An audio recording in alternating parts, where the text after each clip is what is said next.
Hey guys, how you doing? Trevor here from Me, Myself, and I have a little experiment for you. I'm going to be running a game of D&D 5e. I know, the horror, but I'm going to be running D&D with a couple of friends of mine up in Vancouver online, but I'm going to be totally improvising and randomly creating the adventure using the Mythic GM emulator, exactly as I do in my show, except this time the purpose is to show you that you can use the emulator in a real live game with real live people. I know, other people, how strange and frightening, but that's what we're gonna do here. So what's gonna happen is I'm gonna be running the game on Roll20, but every time I need to consult the emulator and interpret a result, I'm going to turn to you and I'm going to tell you how I interpret the roll and you get to see it in action. So hopefully this all works. Okay, so characters.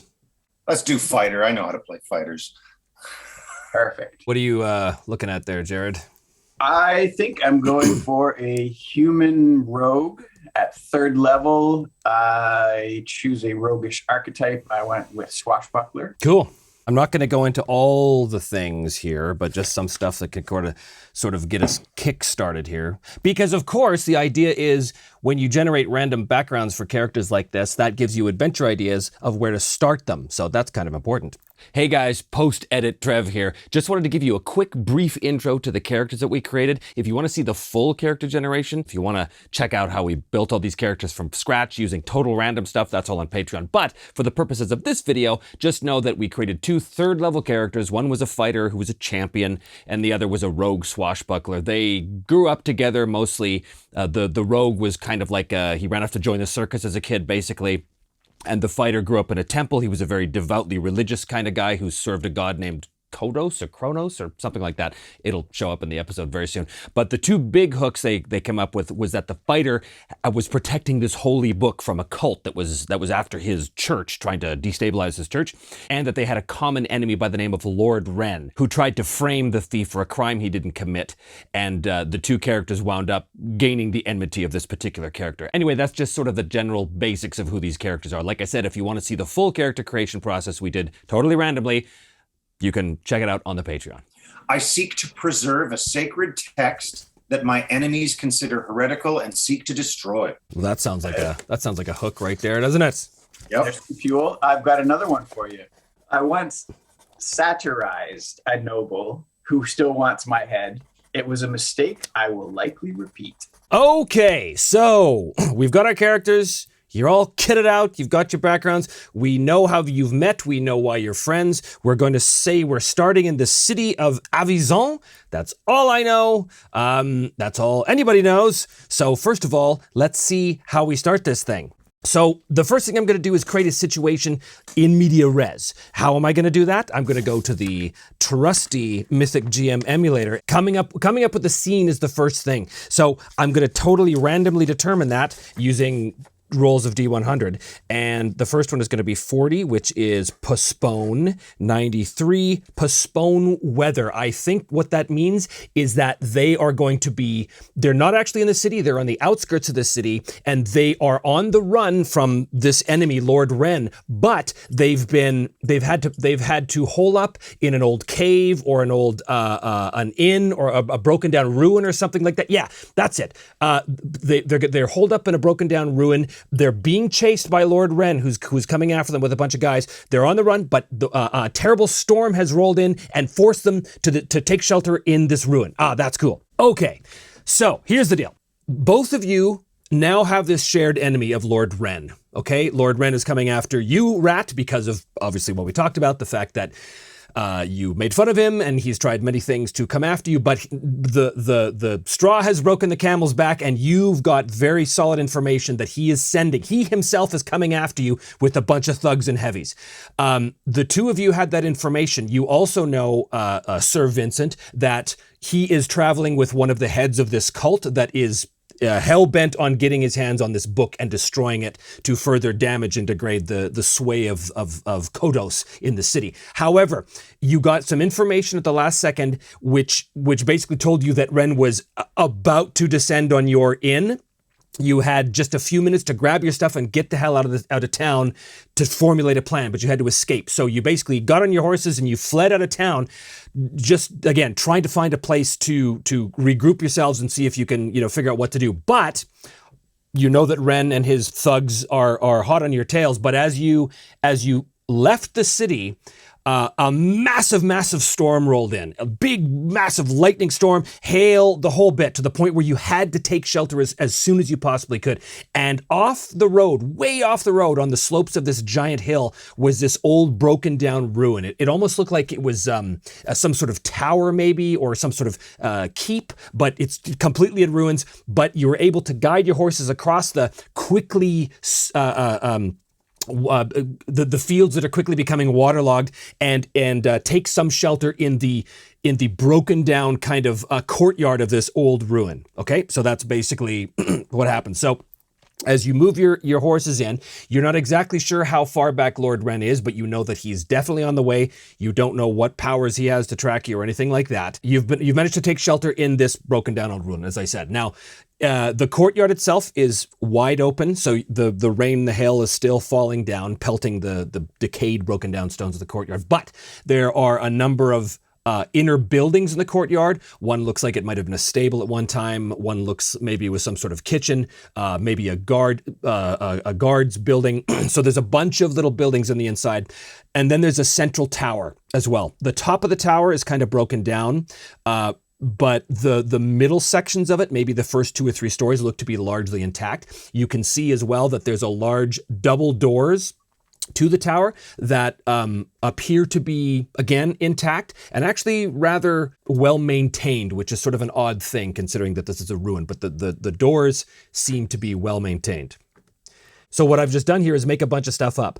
I don't know I have no reason to add that detail about the doors. It's just, I was going with my instinct. I was going with what I first thought and just painting the picture as I go. So now we'll see what they do with it.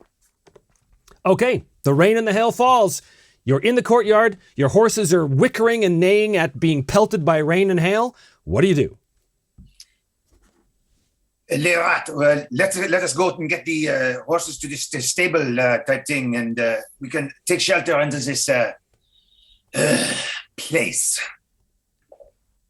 Sounds good to me. Do you think we should make our stand there, or we should just hide? I think we should just hide. Until we know what is better coming after us, I think maybe stealth is the best order. All right. Stealth, that's what you're trying right now? Stealth? Oh, yeah, no, you're doing a good job. Very good. So you're moving towards the stables? Is that what I heard you say? Yeah, we're going to tie off these horses in the stables and okay. Take some shelter. So my first thought is there a danger in the stables? I've already described it as an old stables, and this is obviously a ruin. So I'm going to presume that there's a roof so that they are actually going to be able to put the horses in there and keep them covered. But what I want to know is there an obstacle of some sort? Is there some sort of danger in there? So because our chaos factor is at 5, and right now the opening scene is hide from Lord Ren, what we want to do is ask our first question of the chart, which is going to be... is there a danger in the stable? Our chaos rank is at 5. I am going to say, using my judgment, that it's probably unlikely. So I've got a 35% chance of a yes response, and I roll 83, which is a no. Okay, you open the doors of the stable. The building is largely intact. The roof, interestingly enough, and positively enough, is also intact, so it's going to give your horses certainly a respite from the storm.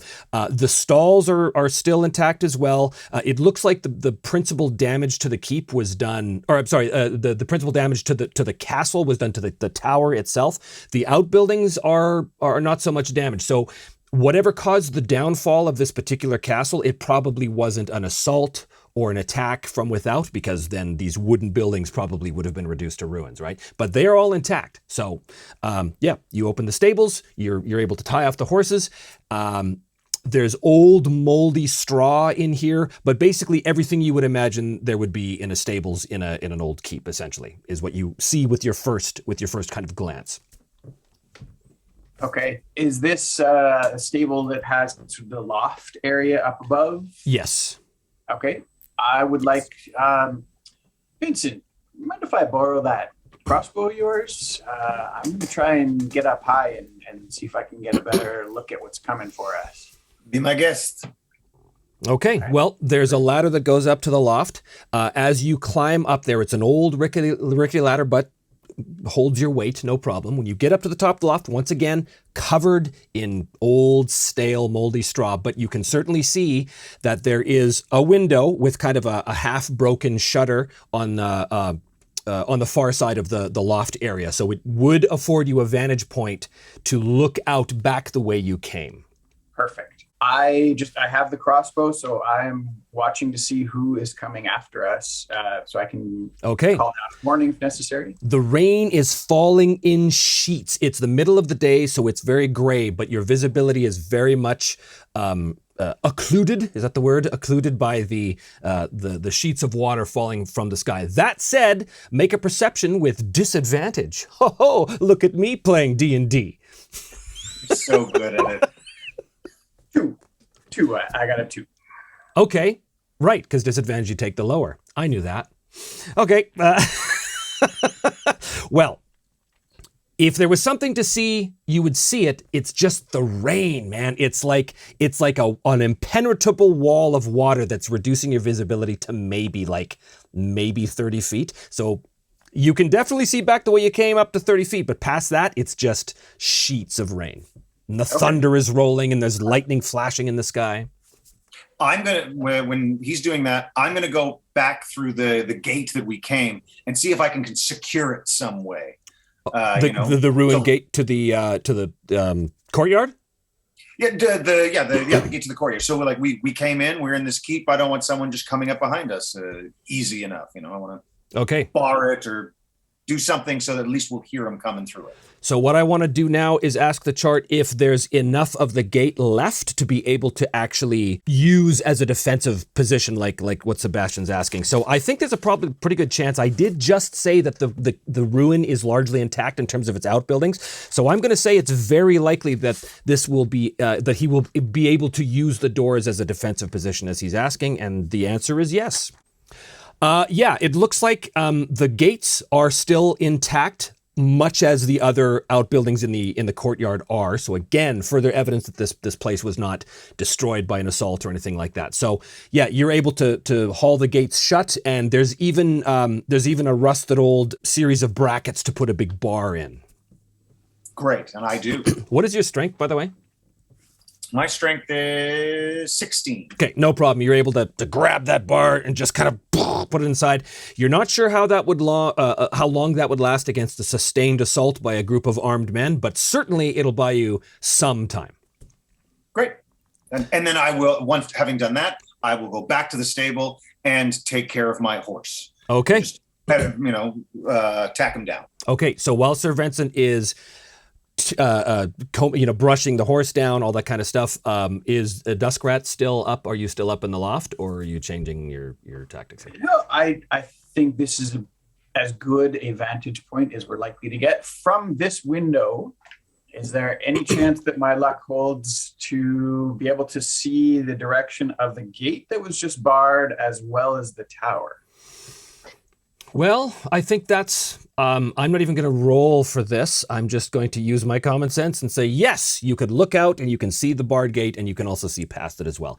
The only reason why you can see past the gate is, of course, you're up high in the stable. That allows you to see over the gate. It's a low gate, but And I'm hoping that the rain that's compromising my vision will compromise any pursuers. So it seems like this is a pretty good spot. I think Rat, he's a wiry, skinny guy, but he eats all the time. So I think that's, I'll take this opportunity. I've got the crossbow in a good, handy spot, and I'm definitely paying attention, but I'll also, crack out some rations and have a little snack. Okay.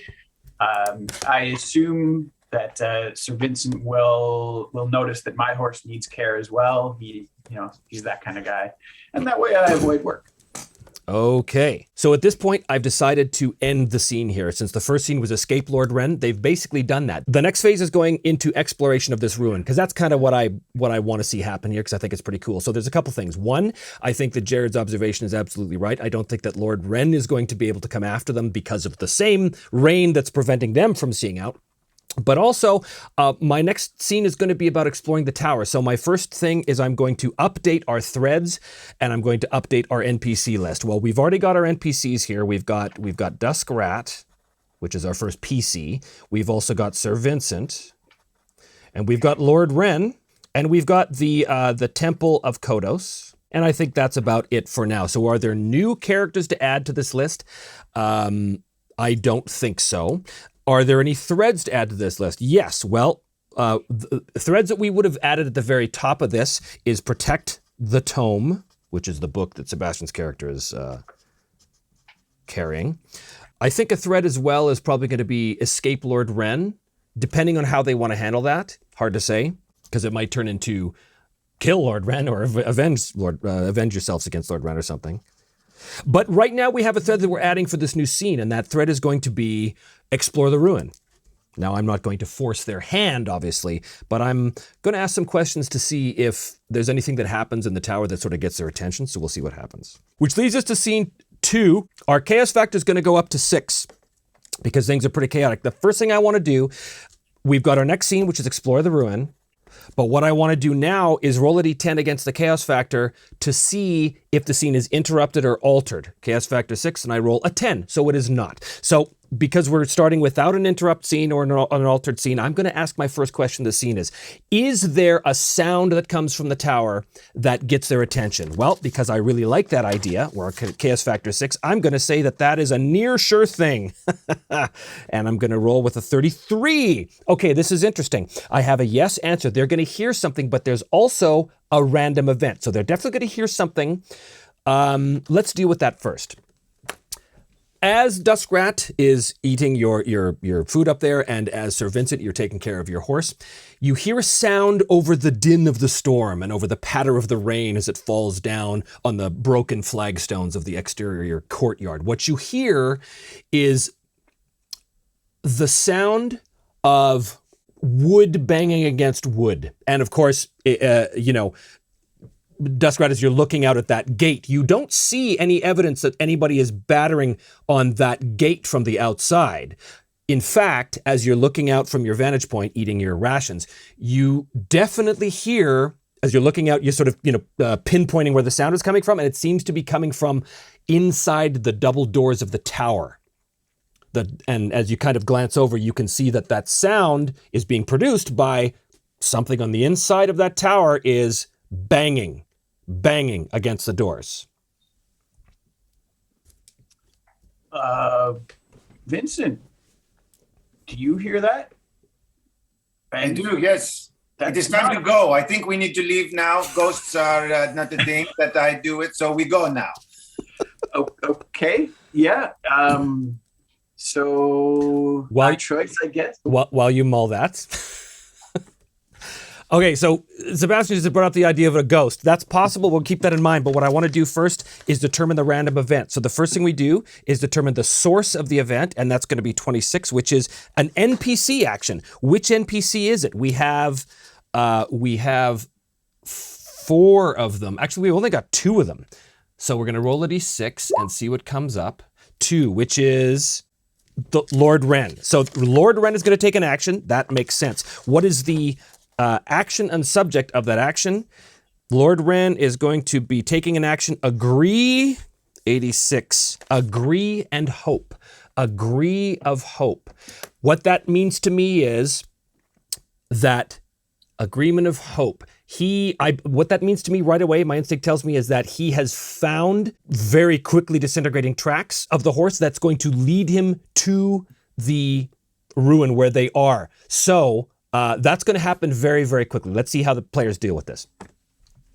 Right. So the sound of something banging from the inside, those double doors from the tower. That's what you're hearing. Trevor, at this point, I'd like to ask some questions about Kodos. Sure. Is Kodos a kind of god that is against the undead, against ghosts and zombies and evil? Is he a god of hospitality? Or how do I feel about intruding on this? Sure. Well, is he a god that sort of respects the dead? Is that? It's a great question. Yeah, is it a god that respects the dead, or a god that perhaps cleanses the dead, or? Well, he has brought this up, so I'm just going to ask the chart. I'm going to give it a 50-50% chance here. So there's a 65% chance of a yes. And in fact, we do get a yes. It's not an extreme yes. Kodos is a god that he's a god of the nobility. He's a god of knights. He's a god of, noble warriors and also the court, things like this. So anything that devalues ritual or devalues kind of what's the term? Like anything. Formalities. Yeah. Anything that devalues formalities is typically frowned upon. So Kodos would definitely frown upon disturbing a grave or looting a tomb or something like that. But perhaps checking to make sure it's been disturbed and returning it to its rightful would be something that's smiled upon. So I would imagine, yeah. Yeah, that sounds logical to me. Perfect. I know how to act. Okay. Well, I think we perhaps should go and investigate this banging and see if... come with me. Are you sure? Maybe, hear me out. And I'm like peering over the side of the loft. Hear me out. What if we stay here and then Red and his guys show up, they'll hear the banging and go investigate, and maybe they'll take care of this problem themselves. Lerat, I am wet, I am cold. I am in a stable for animals and horses. This is not meant for men, and I am a man. Yeah. I should have known. All right, I'm coming down. Okay, so you scrabble down the ladder and do what? And I guess I'm going to lead the way and cross this courtyard. Okay. In my chainmail investments and go towards where I hear this bang, this well-oiled. Okay. As you're crossing the courtyard, both of you give me perception rolls, please. Disadvantage or? Nope, just regular. 4. 10. Okay, so Vincent, as you are leading the way through the rain, moving towards the tower, is that correct? Yeah. You hear very clearly, but faintly, the sound of neighing horses from the outside of the keep. I don't like this. I told you. Yes. But fine. You are right. Goodie for you. You are right. Okay. Well, let's go back to the stable then, right? Yes, we must always undo everything we've already done. This is a way of role-playing games. Okay, so you head back to the stable. You can still hear the sound of banging on the inside of the door. So my question is, now that this undead thing has been brought up, is this an undead thing? I don't know. I kind of like the idea of that, and it's kind of scary. We're going to make that somewhat likely on Chaos Factor of 6, which gives an 80% chance, and the answer is yes. So this is some undead spirit that's trying to get out, and I think maybe it might be like the spirit of the fallen lord of this castle who senses intruders. That would be interesting because that could be a really bad enemy for all parties concerned. Let's go with that. And let's build on that here. So as you guys are moving back, you still hear the banging from the inside of the tower, but there is an additional sound now that rises up and emanates through the open windows of the tower, and it is a bone-chilling howl, a wail of frustration and a wail of rage that comes all the way through. Give me some sort of saving throw against fear, or however that works in D&D. Wisdom, I guess? Sure. Wisdom saving throw? Yeah, give me a wisdom saving throw against this. 18. Ooh, okay. So, Sir Vincent, that sound is particularly startling to you because as soon as you specifically hear it, there's something that is communicated to you through that sound, which goes over Duskrat's head, but you definitely get it, and it chills you to the bone.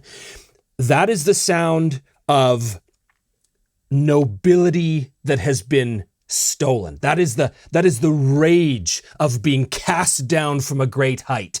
That is the sound of injustice being done to the rightful to the rightful ruler, kind of thing. And it just absolutely shakes you to the core. Frightened creature has disadvantage on ability checks and attack rolls while the source of its fear is within line of sight, and I can't willingly move closer to the source of my fear. Okay, so it's not line of sight this time so much as it is line of hearing. But so that's you're technically frightened, but it's this terrible wail that's coming from inside the tower. And it continues. It's not. And it continues. Yes, it's intermittent, but it does continue. Les rats, I think you're right. I think we should go back to the stable right now. I think we should go back to the stable, and that's where we should make our last stop. Okay. Yeah, and I'm leading the way back to the stable. Okay, you get back to the stable, and now as you get back to the stable, both of you, without a need for perception rolls, can hear the sound of several horses neighing and being reined up on the far side of the closed and barred gate. You don't hear voices, you just hear horses. Actually, do either of you have like animal handling or anything like that? Not trained in it. Okay. No. Yeah, All right. Yeah, that's what you hear. I guess we'll need a little map here. So the stable doors, are they open or are they shut? I've shut them behind us. Okay. I'm keeping our horses in here. I'm trying to get them to sort of bed down, and That's a hideous horse. yeah. It is. Whatchamadiggir, the shaded area is obviously the upper loft, and there's a little window up there too. Okay, so you guys move into the stables. The horses are tended. The doors are shut behind you. You can still hear this wailing coming from over the sound of the rain, and now you can't hear anything further from outside the gate. I think back up to my sniper post. Okay. Yeah, and I will unsheath my glaive and stand by the door and hopefully just watch as other people deal with things. So watching through the slats of the wood kind of thing, and through the knot holes in the old doors. Yeah, we're doing everything we can here to make this the least interesting place somebody would come. Okay.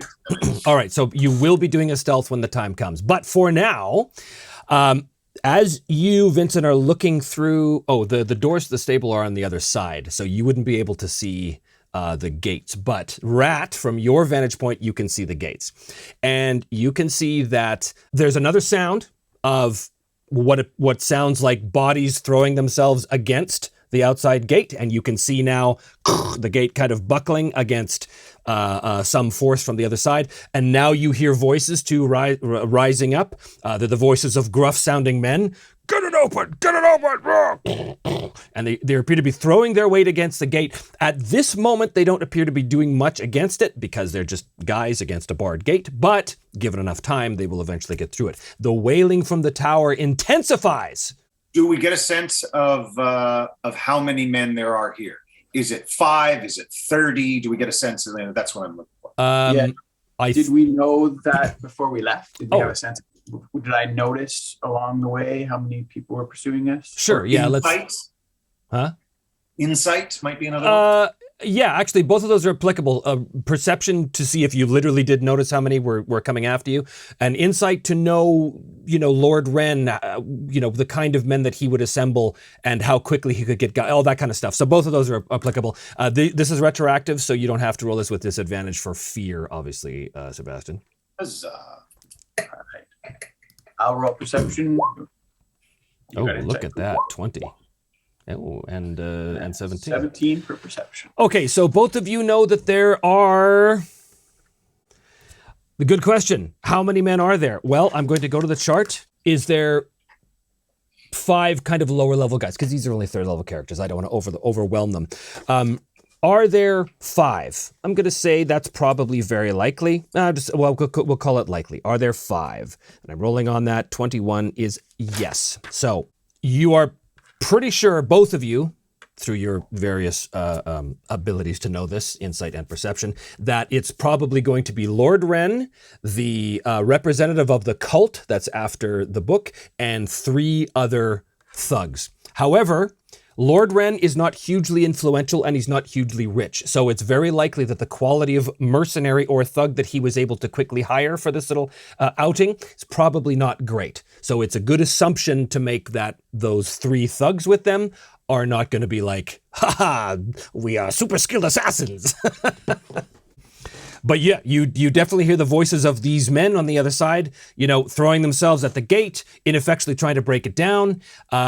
You still hear this wailing coming from the tower. And now it seems to you that every time you hear the men hurl themselves against the gate and the gate buckle, the wail intensifies, almost as if the attempt on breaching the gate is somehow affecting whatever's causing that wailing on the inside. It's almost like an affront to that which is causing the wailing.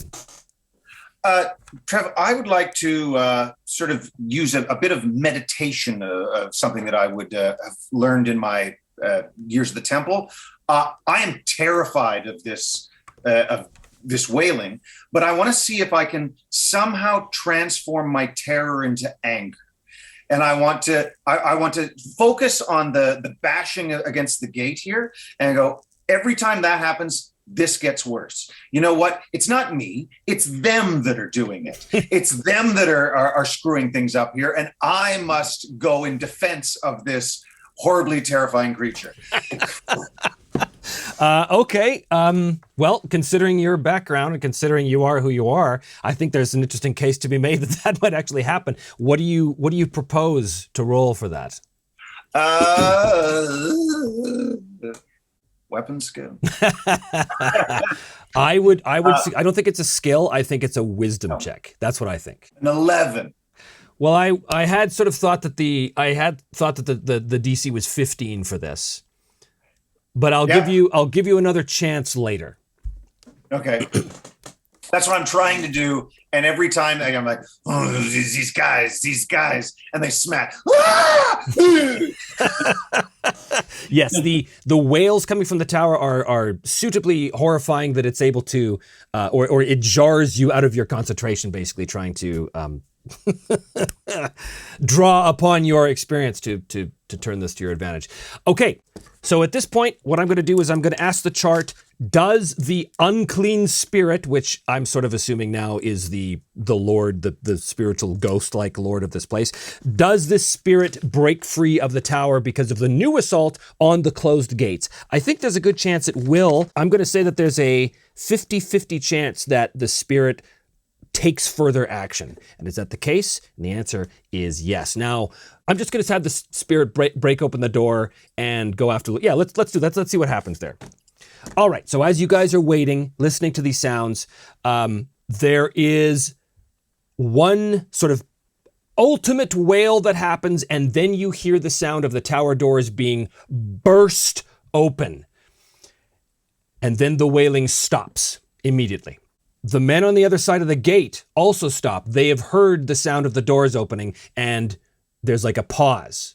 The rain continues to fall and fall and fall, harder and harder and harder. I've moved towards the window in the room. I'm on the lower level, but I'm gonna see if I can see through some of the slats in this just to see what's going on towards the action. So you can both see this now from your vantage points. The courtyard is empty. The doors, the gates, have stopped buckling for the moment from the outside. As you look over to the tower, you can see the double doors are wide open. The rain slashing inside. And as the rain cascades down, you just can make out something a little odd. Give me perceptions. 5 doesn't seem great. No. There we go. Yeah. 11. Okay. Okay, so Sir Vincent, you can see through the slats of the wood that as the rain is cascading in the center of the courtyard, it's as though water is hitting an object that you can't see. And that object is moving towards the exterior gates. It's almost as though there's some invisible force moving through the water cascading down. The water, of course, hits that force and sort of, glances off it. And as you're watching it further, you can see that whatever it is in vaguely humanoid shape, maybe 6 feet tall. And there's another aspect to it. It's almost as though there's a long, slender something protruding before it as it moves towards the gate. He's probably a conductor. At that moment, again, the men on the other side resume their assault on the gate. Bang, bang, for of course, they can see nothing. What do you do?